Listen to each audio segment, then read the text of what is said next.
Nah, satu hal lagi yang perlu diingat ya. Bila roh jahat itu menyerang, coba ingat ini.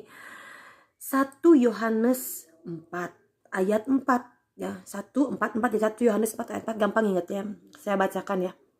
Kamu berasal dari Allah, anak-anakku ya. Kalau iblis-iblis itu kan lebih rendah loh ya.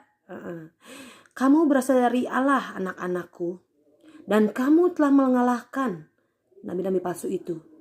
Sebab roh yang ada di dalam kamu lebih besar daripada roh yang ada di dalam dunia. Puji Tuhan banget. Nah itu loh, roh-roh jahat itu sebenarnya cemen kecil.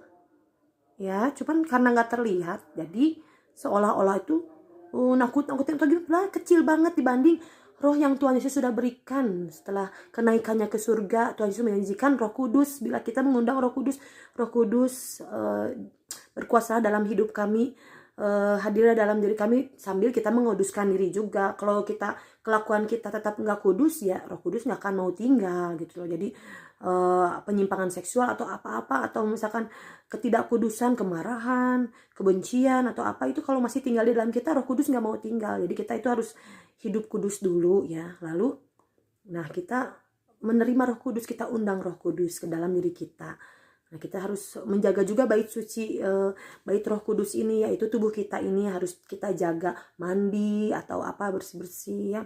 Dan juga tidak melakukan kejahatan. Tangan kita bukan untuk kejahatan tapi untuk mengasihi orang lain. Lalu kita undang Roh Kudus. Jadi aku bacain lagi 1 Yohanes 4 ayat 4 ini ya. Ini powerful banget loh ya, untuk mengingatkan kita bahwa kita ini berasal dari Allah gitu. Maksudnya sudah menjadi kayak di apa namanya, bukan diadopsi ya, tuh dari awal kita milik Tuhan ya.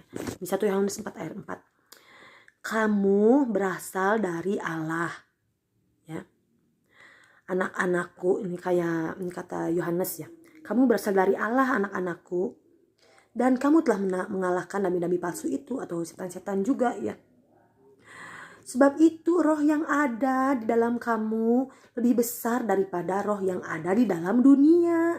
Itu suatu hal yang keren loh. Nah, jangan takut penampakan apa-apa. Roh dalam kamu itu yang kamu undang, itu Roh Kudus itu lebih besar.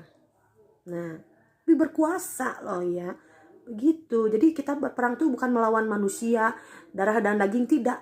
Lah itu di belakang itu atau yang tidak terlihat itu menyerang kita setiap hari. Setiap manusia itu kasihan loh, diserang setiap harinya. Mau agama apapun diserang, tapi kita bersyukurnya punya Tuhan Yesus, punya Roh Kudus, kita punya kekuasaan.